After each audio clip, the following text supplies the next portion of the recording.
Competition बहुत ज्यादा है लेकिन मुनाफा भी बहुत है, और ये मार्केट है बेसिकली यूपीवीसी की। यूपीवीसी के जब भी नाम आता है ना, लोगों के जहन में आ जाता है कि पानी की पाइपलाइन में जो इस्तेमाल होता है यूपीवीसी। ट्रैवल करना शुरू किया, यूरोप जाना शुरू किया, आगे अब कंट्रीज जाना शुरू की। सोशल मीडिया और इंटरनेट के थ्रू भी लोगों को समझ में आया कि नहीं, ये this is the new big thing UPVC after aluminium. Karachi के बारे में ज्यादा बात करूंगा, वहाँ के लिए तो आइडियलिस्टिक है यूपीवीसी। दुबई के लिए आइडियलिस्टिक नहीं है कि टेम्परेचर बहुत ज्यादा एक्सट्रीम है। फैमिली की एक्सपेक्टेशंस बहुत हाई होती है। ग्रेजुएट किया है, उसको 50,000, 60,000, 70,000 की नौकरी मिल जाएगी। पेरेंट्स को ऐसे था कि मैं जॉब करूंगा। मुझे हमेशा से बिजनेस माइंडसेट था। एल्यूमिनियम के बिजनेस के लिए चाहिए कुछ भी नहीं था, एक कटर चाहिए था, कुछ बेसिक औजार चाहिए थे और एक कारीगर चाहिए था। बेबी स्टेप्स लेके यूपीवीसी का मटेरियल मंगवाया बाहर से। बेसिकली कोविड ने एक बहुत ही इंटरेस्टिंग पार्ट है मेरे बिजनेस के लिए। लीडर का शुक्रिया करना चाहूंगा। उस टाइम पे एक एमनेस्टी स्कीम निकाली इमरान खान साहब ने। उस टाइम पे डिजिटल मार्केटिंग बहुत वीक थी। कोविड में घर बैठे तो एक उसको एज अ अपॉर्चुनिटी लेके चले। गैप को एनालाइज करना बेसिकली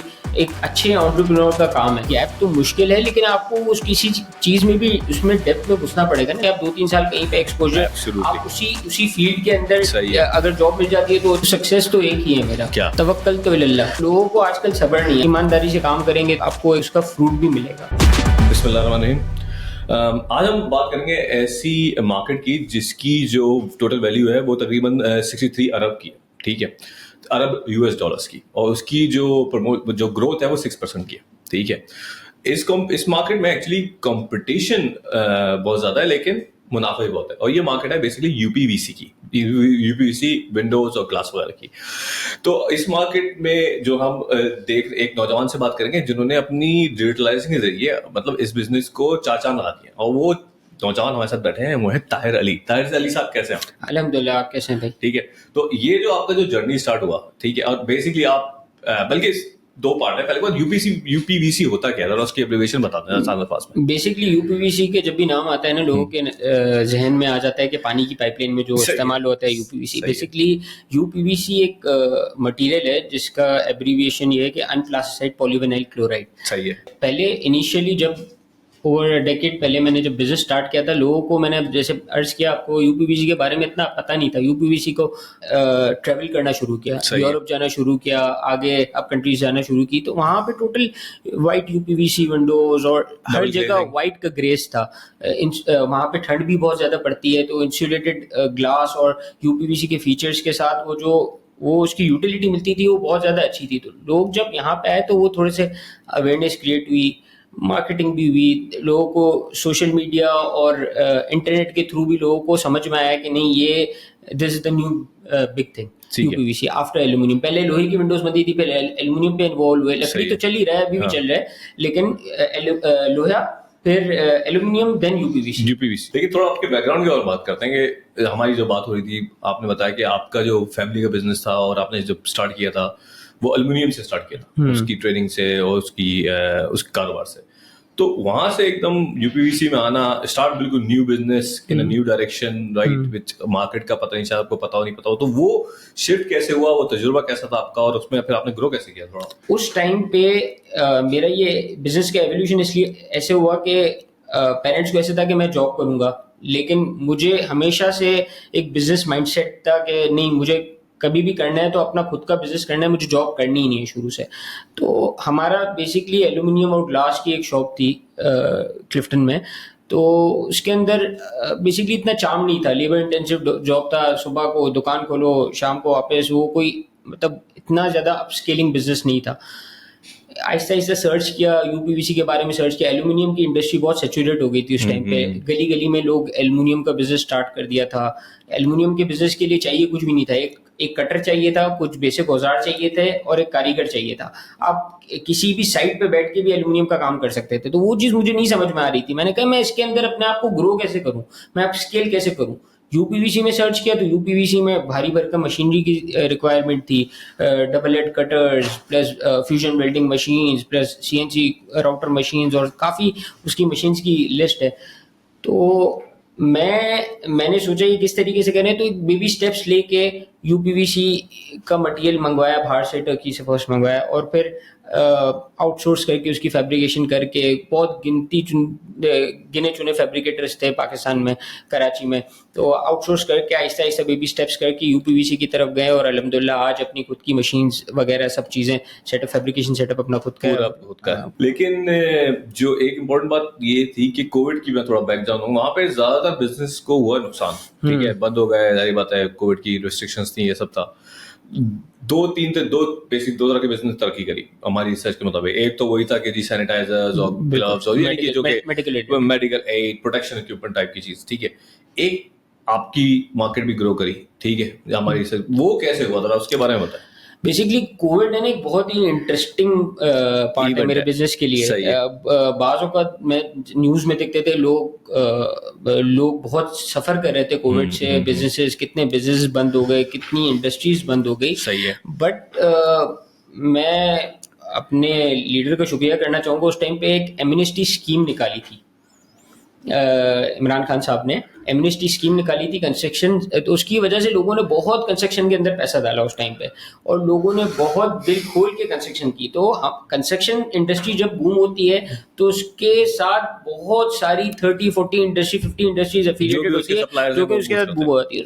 मैंने उसको एज अ पॉजिटिव अप्रोच कैसे लिया कि मेरी उस टाइम पे डिजिटल मार्केटिंग बहुत वीक थी। अच्छा। इसलिए कि मैं बिजनेस को ग्रो करने में लगा हुआ था, ऑर्डर्स आते थे उसमें बिजी होते थे, कस्टमर से मीटिंग करने में, डिजिटल मार्केटिंग की तरफ इतना ज्यादा फोकस किया नहीं थी, लेकिन बहुत एक लिमिटेड थी। जब कोविड में घर बैठे तो एक उसको एज अ अपॉर्चुनिटी लेके चले कि नहीं, हमारा कस्टमर पैदल चल के सिर्फ आए तो उसके लिए हम इंतजार नहीं कर सकते, हमें कस्टमर को रीच करना है किसी चैनल के थ्रू। तो मैंने उस टाइम पे काफी 3 महीने फारिग बैठे हुए थे, तो digital marketing, social media management और उसके अंदर काफी चीजें, अपने सोशल मीडिया को एक्टिव किया, पोस्ट बनाई, कोविड के पोस्ट डाली। आहिस्ता आहिस्ता जब मार्केट खुली तो लोगों ने सर्च किया, गूगल के अंदर ऑप्टिमाइजेशन भी अल्हम्दुलिल्लाह अच्छी हुई अपनी, तो लोगों ने जब सर्च किया तो वो हम लोगों को सर्च किया, तो उससे हमारा बिजनेस आना शुरू हुआ, तो उससे पूरा एक अच्छा एक चेन बन गई। B2B में आपने कैसे ग्रो किया है डिजिटल मार्केटिंग में, वो मुझे समझ नहीं हुआ। आपके अगर कस्टमर देखा जाए, कंस्ट्रक्शन जो इंडस्ट्री है वो आपके कस्टमर है, वो तो नहीं ढूंढ रहे होंगे ना इंस्टाग्राम पे आके यार मुझे यूपीवीसी का सप्लायर चाहिए कोई, तो वो मुझे एंगल समझना था। बेसिकली हमारे बिजनेस के दो पर्सपेक्टिव्स हैं, एक B2B है और B2C भी है। बेसिकली अच्छा। अगर हम किसी कंपनी की बात करेंगे, किसी फैक्ट्री की बात करेंगे या किसी बिल्डर की बात करेंगे जो कि बिल्डिंग प्रोजेक्ट बना रहा होगा, तो बिजनेस टू बिजनेस पे जा रहा होगा, लेकिन हमारा अच्छा बिजनेस चंक बेसिकली B2C भी है। क्या होता है कि अगर आपको अपना घर बनाना है तो आप एक आर्किटेक्ट हायर करते हैं और एक कॉन्ट्रैक्टर हायर करते हैं। देखिए, कॉन्ट्रैक्टर के साथ लिंक्स और आर्किटेक्ट के साथ भी लिंक्स होते हैं बिजनेस में, लेकिन बट कस्टमर आजकल स्मार्ट हो गया। कस्टमर गूगल पे सर्च करता है कि मुझे यूपीवीसी के विंडोज चाहिए या वुडन फ्लोरिंग चाहिए या कुछ भी चाहिए, ग्लास चाहिए, तो गूगल पे सर्च करता है। गूगल पे सर्च करता है तो बहुत सारे वेंडर्स उनके पास लिस्ट आते हैं, तो वो खुद भी पर्सनली भी रीच कर रहे होते हैं और कोटेशंस ले रहे होते हैं। तो ये इंस्टाग्राम, फेसबुक, ये सारे उन कंज्यूमर्स को डायरेक्टली, आजकल क्या है, खासतौर पर घर, अगर किसी का घर बन रहा है तो घर में सबसे ज्यादा प्राइम इन्वॉल्वमेंट होती है लेडी की। जो औरत है उनके डिसीजन सबसे सुपीरियर होते हैं, मर्द के डिसीजंस नहीं चलते, औरत के डिसीजंस सबसे सुपीरियर। और ये ऑफ द रिकॉर्ड है, ये ऑन द रिकॉर्ड है, ठीक है। तो बेसिकली अब इंस्टाग्राम, फेसबुक से आप है ना लोगों को टारगेट करते हैं, लोग देखते हैं कि हाँ नहीं ये अच्छा प्रोडक्ट है, ये इसके अच्छे फीचर्स हैं, ये इसमें साउंड प्रूफिंग हो रही है, इसके मल्टी पॉइंट लॉकिंग सिस्टम्स हैं, इसमें आवाज बाहर नहीं आएगी, इतने डेसिबल साउंड रिडक्शन है, इतनी हीट रिडक्शन है, तो ये सारे फीचर्स अगर हम लोग बाय द एंड कंज्यूमर्स को दिखाएंगे तो बाय द एंड अगर कोई बिल्डिंग प्रोजेक्ट है या कंपनी का प्रोजेक्ट है तो भी वो किसी न किसी बात में, आपस में बात में वो किसी न किसी तरीके से सबकॉन्शियस में जा ही रहा होता है कि ये कंपनी है कि जो कि ये सोल्यूशन प्रोवाइड करती है। देखिए, मतलब व्यूअर्स के लिए लर्निंग पॉइंट यहाँ पे ये है कि आपने अभी बड़ी रवानी के साथ जो विंडोज के एक बेनिफिट बता दिए, टेम्परेचर कंट्रोल, नॉइज कंट्रोल, ये और डस्ट कंट्रोल, ये सब चीजें जो कि आम आदमी को मतलब कहाँ से पता लगेगी, कोई लिंक ही नहीं हालांकि, लेकिन वो उस आम आदमी का या खातून का डिसीजन मेकर का देखा है बड़ा रोज का से लेना देना उनका, ठीक है ना। उनको तो घर में रहना, उन्होंने मुस्तकिल तो घर की जितनी भी रिलेटेड चीजों की नजर होती है, डिसीजन उनका होता है, आपने कहा, तो आपने बड़ा अच्छा काम किया, उनको फीचर्स और बेनिफिट्स बताए। थोड़ा वापस जाते हैं आपकी जर्नी की तरफ, ठीक है। आपने जैसे शुरू में बोला कि आप जो फादर के साथ बिजनेस था उसमें लगे, ठीक है, आपने नौकरी नहीं की, ठीक है, आपका शुरू से माइंडसेट था कि यार बिजनेस करना है, ठीक है, और आजकल मैं मिल रहा हूँ यंग लड़कियों से, और वो हर बंदा कहता है यार अपना काम करना है, क्योंकि जो जेन जीज वगैरह हैं उनसे नौकरी वगैरह का मूड नहीं है उनका, ठीक है, उन्होंने अपना वो लैपटॉप लेना है, बैठना है और घूमना है और बिजनेस करना है, ठीक है। तो मतलब एक तो एग्जाम्पल है, लेकिन सीरियस लोग नहीं है, कुछ अच्छे लड़के स्टार्टअप्स करना चाह रहे हैं, बिजनेस करना चाह रहे हैं।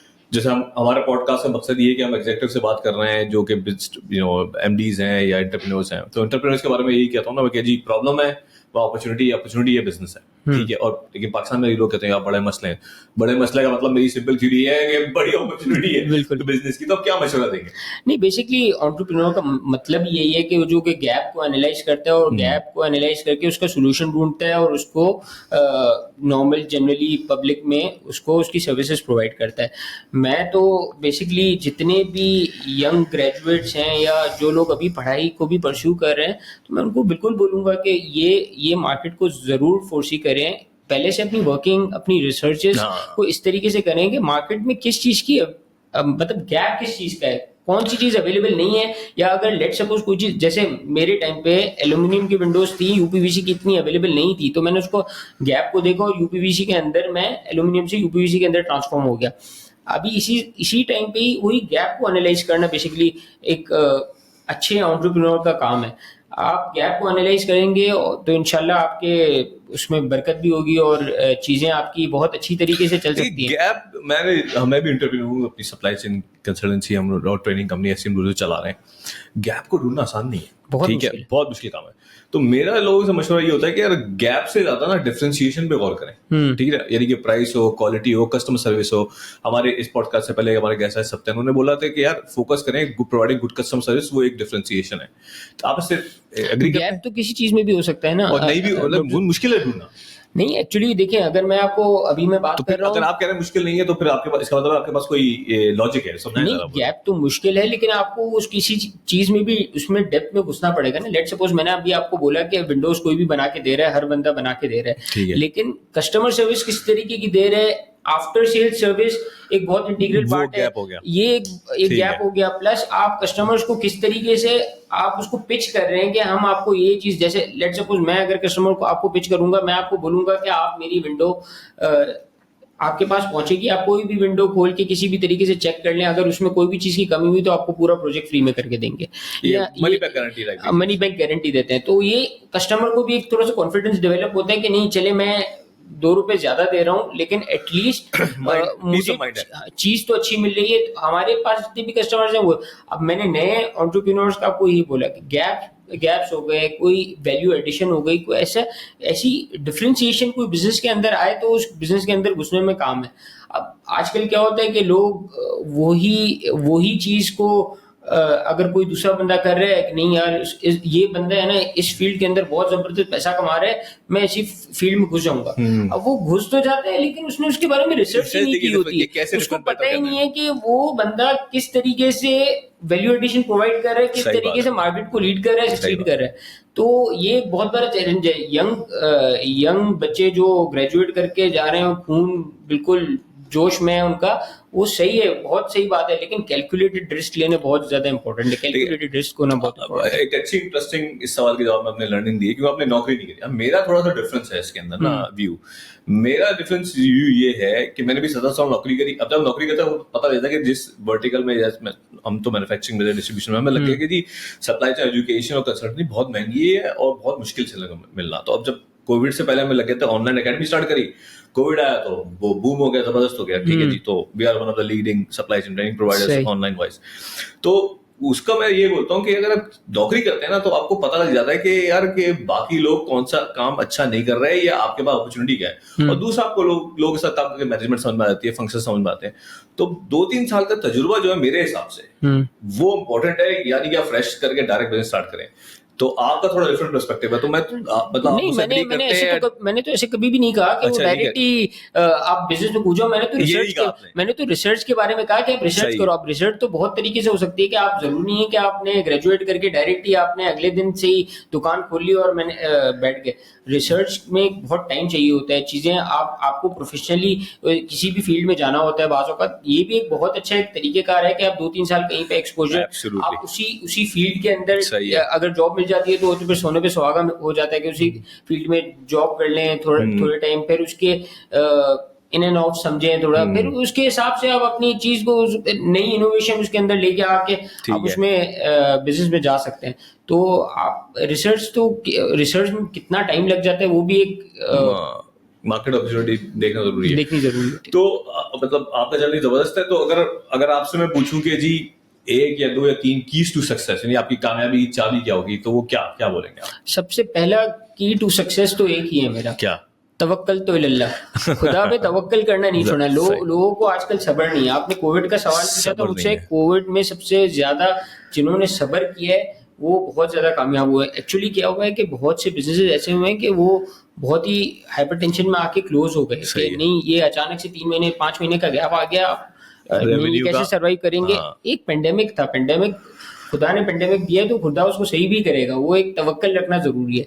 प्लस आप ट्रुथफुलनेस से काम करें, अच्छा काम करें। लोग ऑब्वियसली आपको एक ईमानदारी से काम करेंगे तो एक आपको एक उसका फ्रूट भी मिलेगा। तो ये कीज टू सक्सेस बेसिकली यही है। आपको कोई इंसान के अंदर कोई ऐसी कैपेबिलिटीज नहीं है कि आपने बहुत ही बड़े 30 मार्क खाए हैं। वो आपको अपने कंडक्ट से या किस तरीके से आप बिजनेस को कर रहे हैं, और वो एक पूरी बहुत सी चीजें मायने रखती है। बिजनेस में पेशेंस चाहिए, ठीक है। लोगों के पास पेशेंस नहीं है कि वो फौरन कहेंगे आज मैं लॉन्च करूंगा, परसों मेरी प्रोडक्ट ले लेगा और मैं जो बिल्कुल रातों रात लाखों छापने होना होता है। ऐसा कभी नहीं होता, ऐसा नहीं हो सकता। ये जो आपने बात की, तो आज का मेन आपका ये कि पेशेंस इज वर्च्यूज है, कहते हैं ना, बिल्कुल कि नल्ला मा साबरी, ठीक है। तो सब्र करने वालों के साथ अल्लाह ताला है। And this is for me, I think अगर मुझसे पूछा, आपसे बात करके मेरा लर्निंग पॉइंट ये है कि उन मार्केट अपॉर्चुनिटीज को देखें जो कि कन्वेंशनल नहीं हो, जो आपको हर वक्त बाहर निकल के नजर नहीं आ रही हो, मतलब आसपास खिड़की दरवाजे और इन चीजों पे जरा गौर रखें तो अपॉर्चुनिटी आएंगी। Thank you, thank you so much, thank you.